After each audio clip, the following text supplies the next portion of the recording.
Halo semuanya, pada video kali ini kami dari kelompok 4 akan mempresentasikan penerapan microservice dalam perancangan sistem aplikasi keuangan berbasis website dengan pada UKM Healthy Snack Batam.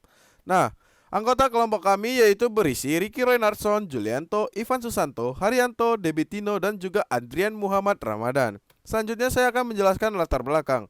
Nah, sebagai UKM yang telah menunjukkan pertumbuhan yang luar biasa di pasar makanan sehat lokal, UKM Healthy Snack Batam ini dihadapkan pada tantangan penting terkait manajemen keuangan yang masih dilakukan secara manual. Nah, meskipun telah meraih beberapa penghargaan bergengsi, proses pencatatan transaksi ini dan analisis keuangan yang terbatas menyebabkan keterbatasan dalam memahami kinerja keuangan secara menyeluruh. Nah, hal ini menghambat kemampuan UKM untuk mengambil keputusan strategis yang tepat guna meningkatkan pertumbuhan dan kelangsungan bisnis di tengah persaingan pasar yang kompetitif. Nah, untuk mengatasi permasalahan tersebut, kami implementasikan sistem aplikasi keuangan berbasis website menjadi solusi yang krusial. Nah, dengan adopsi teknologi ini diharapkan UKM Healthy Snack Batam ini dapat meningkatkan efisiensi, akurasi, dan keterandalan dalam pengelolaan keuangan. Dengan pemantauan real time atas pengeluaran, pendapatan, dan performa keuangan secara keseluruhan, diharapkan UKM dapat memperoleh wawasan mendalam dan data yang akurat, memungkinkan pengambilan keputusan yang lebih tepat guna untuk pertumbuhan dan kesinambungan di pasar yang semakin kompetitif. Selanjutnya akan dijelaskan oleh anggota kami. Baik, untuk selanjutnya saya akan menjelaskan terkait dengan project scope. Pertama, pendahuluan. Kami akan mengidentifikasi masalah utama terkait dengan manajemen keuangan yang dilakukan secara manual di UKM Healthy Snack Batam. Kami juga akan menjelaskan tujuan utama dari proyek implementasi sistem keuangan berbasis website ini kepada pihak UMKM. Untuk analisis kebutuhan, kami akan menganalisis kebutuhan khusus UKM Healthy Snack Batam terkait dengan sistem aplikasi keuangan, termasuk fitur-fitur yang diperlukan untuk membantu transaksi, pengeluaran, pendapatan, dan performa keuangan secara real time. Kami juga akan membuat daftar kebutuhan fungsional dan non-fungsional yang spesifik dan relevan untuk aplikasi keuangan yang akan kami rancang. Untuk bagian perancangan sistem, kami akan merancang arsitektur sistem aplikasi keuangan berbasis website sesuai dengan kebutuhan dan skala UKM Healthy Snack Batam. Kami juga akan menyusun spesifikasi teknis termasuk desain antarmuka yang pengguna yang intuitif dan mudah digunakan. Selanjutnya untuk pengembangan aplikasi. Kami akan mengembangkan aplikasi keuangan berbasis website sesuai dengan spesifikasi yang telah ditetapkan. Kami juga akan melakukan pengujian menyeluruh untuk memastikan fungsionalitas yang optimal dan keamanan data yang memadai. Untuk implementasi dan integrasi, kami akan melakukan proses implementasi aplikasi keuangan ke dalam sistem operasional UKM Healthy Snack Batam. Kami juga akan memastikan integrasi yang tepat dengan proses bisnis yang ada untuk memastikan transisi yang mulus. Untuk pelatihan dan dokumentasi, kami akan memberikan pelatihan kepada staf UKM Healthy Snack Batam terkait dengan penggunaan sistem aplikasi keuangan yang baru ini. Kami juga akan membuat dokumentasi yang komprehensif tentang penggunaan, pemeliharaan, dan pemecahan masalah terkait aplikasi yang akan dirancang. Untuk pemantauan dan evaluasi, kami akan melakukan pemantauan berkala terhadap kinerja dan efektivitas aplikasi keuangan yang diimplementasikan dan mengidentifikasi area perbaikan serta pengembangan tambahan yang diperlukan untuk memastikan aplikasi tetap relevan dan efisien. Dan terakhir, kami akan menyusun laporan akhir yang mencakup evaluasi keseluruhan dari proyek implementasi aplikasi keuangan yang akan kita rancang. Selanjutnya untuk proposed solution, yang pertama aplikasi keuangan terpadu. Kami akan mengimplementasikan sistem aplikasi keuangan terpadu yang mencakup modul pencatatan transaksi, pengeluaran, dan pendapatan untuk memastikan pencatatan yang akurat dan terintegrasi. Kami juga akan menyediakan antarmuka pengguna yang intuitif dan mudah digunakan untuk memungkinkan pemilik dan manajemen UKM untuk mengakses informasi keuangan secara real time. Untuk pemantauan dan kinerja keuangan, kami akan membangun fitur pemantauan kinerja keuangan yang komprehensif, termasuk laporan keuangan yang terstruktur secara rapi, yang memungkinkan pemantauan yang efektif terhadap arus kas, profitabilitas, dan kesehatan keuangan secara keseluruhan. Untuk integrasi dan penjualan dan persediaan, kami akan mengintegrasikan sistem keuangan dengan sistem penjualan dan persediaan untuk memastikan informasi yang akurat dan terkini terkait dengan stok barang, penjualan, dan permintaan pelanggan. Selanjutnya untuk analisis data yang mendalam, kami akan memperkenalkan kemampuan analisis data yang mendalam melalui aplikasi keuangan untuk memahami tren penjualan, margin keuntungan, dan preferensi pelanggan yang dapat membantu dalam pengambilan keputusan yang strategis. Untuk keamanan data yang kuat, kami akan memastikan keamanan data yang kuat melalui penggunaan protokol enkripsi dan tindakan keamanan data lainnya untuk melindungi informasi keuangan UKM dari ancaman cyber. Untuk pelatihan dan dukungan, kami akan menyelenggarakan pelatihan yang komprehensif bagi staf terkait dengan tentang penggunaan dan manajemen aplikasi keuangan yang dirancang, serta memberikan dukungan teknis yang diperlukan untuk memastikan pengamanan yang dalam dan penggunaan yang efektif. Untuk skalabilitas dan fleksibilitas, kami akan membangun sistem aplikasi yang dapat diskalakan sesuai dengan pertumbuhan UKM dan fleksibel untuk menyesuaikan dengan perubahan bisnis yang mungkin terjadi di masa depan.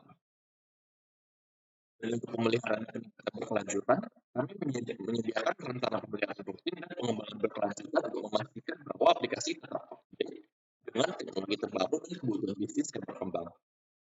Untuk selanjutnya akan dijelaskan oleh anggota saya yang lain. Sedikit tentang DFD atau data flow diagram, yang dimana ini merupakan DFD usulan dari kelompok kita. Yang pertama itu kita bisa lihat dari konsumen atau entitas eksternal. Ya, entitas eksternal ini misalkan kita memesan ke penjualan, lalu nanti otomatis faktur penjualan akan kembali lagi ke konsumen.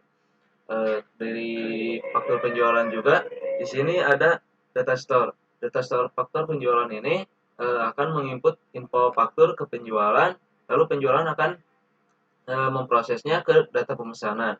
Lalu dari faktur penjualan juga akan membuat info penjualan pada pembuat laporan.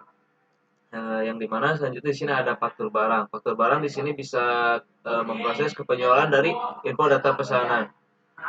Lalu selanjutnya dari faktur barang juga kita bisa lihat dari dia melakukan proses juga ke info order pembelian, di mana di sini ada pengolahan barang. Nah, ya, dari pengolahan barang juga kita bisa lihat nanti balik lagi ke faktur barang atau barang masuk. Yang selanjutnya kita bisa lihat dari supplier. Supplier ini kita bisa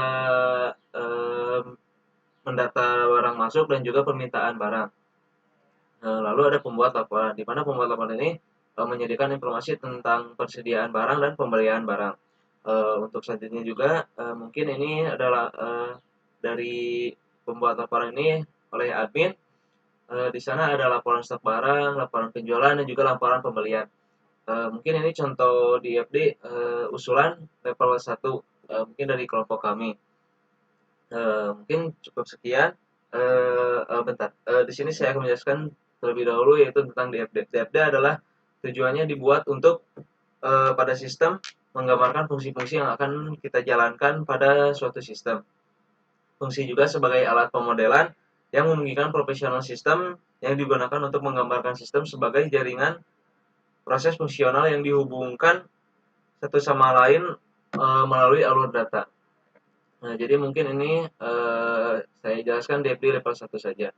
Nah, mungkin cukup sekian. Terima kasih atas waktunya. Wabillahi taufiq wal hidayah. Wassalamualaikum warahmatullahi wabarakatuh. Halo semuanya, selamat malam. Di sini saya akan membahas tentang ERP. Bisa kita lihat di sini kita memiliki 9 tema, yaitu Research, Product Sales, Purchase, Inventories, Sales, Journals, Products, Products Categories, dan terakhir Chart of Accounts. Oke, kita mulai dari bagian User. User memiliki ID yang merupakan pabrik key, name, email yang dibuat menjadi unik, dan password. Oke, kita lanjut di bagian Purchase, di mana Purchase memiliki ID yang merupakan pabrik key, Inventory merupakan foreign key, amount, total, dan journal ini merupakan foreign key. Nah, bisa kita lihat di sini inventory itu memiliki hubungan di ID di bagian inventory. Nah, di mana sini relasinya adalah one to one, di mana inventory ini memiliki ID yang merupakan pabrik key, name, dan quantity. Nah, bisa kita lanjut di bagian sini, di journal ini memiliki hubungan dengan journal, di mana sini relasinya adalah one to one. Di mana journal ini memiliki ID yang merupakan pabrik key, sales ID yang memiliki foreign key, debit, dan kredit. Nah, di sini kita melihat journal ini memiliki hubungan di chart of focus, di mana relasinya adalah one to many, di mana chart of focus ini memiliki ID merupakan pabrik key, name, type, dan financial statement. Oke, kita lanjut di bagian sales, di mana sales ini memiliki ID yang merupakan pabrik key, journal ID yang merupakan foreign key, invoice number yang disetting menjadi unik, total, dan credit add. Nah, bisa kita lihat di sini journal ID ini memiliki relasi di bagian journal, di mana relasinya ini adalah one to one. Oke, kita lanjut. Di sini ID ada hubungan di bagian product sales, di mana relasinya adalah one to many. Bisa kita lihat di sini product sales memiliki ID yang merupakan pabrik key, sales ID merupakan foreign key, amount dan product ID yang merupakan foreign key. Nah, bisa kita lihat di sini product ID ini memiliki hubungan di bagian di sini, bagian ID products, di mana di sini relasinya adalah one to one, di mana products memiliki ID yang merupakan memberi key, name, price, image, stocks, dan kategori ID, bukan foreign key. Nah, bisa kita lihat di sini kategori ID ini memiliki hubungan di bagian sini, di mana relasinya adalah one to many, di mana pada kategori ini memiliki ID yang berupa pemberi key dan name. Oke, sekian dari presentasi saya. Selanjutnya akan dibahas oleh peserta selanjutnya. Baik, ini adalah bentuk mapping kami. Yang pertama ada users dengan isinya ID, name, email, dan password. ID sebagai primary key. Dan juga ada products, ada ID, name, price, image, stock, dan kategori ID. ID sebagai primary key dan kategori ID sebagai foreign key yang berasal dari produk kategoris punya ID. Product sales ada ID, ada sell ID, ada amount, ada product ID. ID sebagai primary key, sell ID sebagai foreign key yang berasal dari sales punya ID, dan product ID adalah foreign key yang berasal dari products punya ID. Products kategoris ada ID dan juga ada name. ID sebagai primary key. Di sini ada sales, ID, journal ID, invoice number, total, created at. ID sebagai primary key dan journal ID sebagai foreign key yang berasal dari journals ID. Di sini ada journals, ada ID, COA ID, amount, product ID.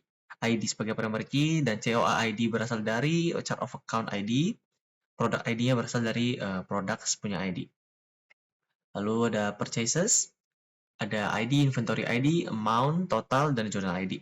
ID sebagai primary key dan inventory ID dan journal ID sebagai foreign key. Inventory ID berasal dari inventories punya ID dan journal ID berasal dari journals ID. Inventories ada ID, name, dan juga quantity. ID sebagai primary key. Chart of account ada ID, ada name, ada type, ada financial statement. ID sebagai primary key. Jadi selanjutnya untuk project itu di sini kami memisahkan antara backend dan frontend. Backend kami menggunakan Express dan frontendnya kami menggunakan Next.js. Di mana backend ini kita bisa lihat dulu di sini adalah skemanya, yaitu untuk membuat table dalam database-nya MySQL.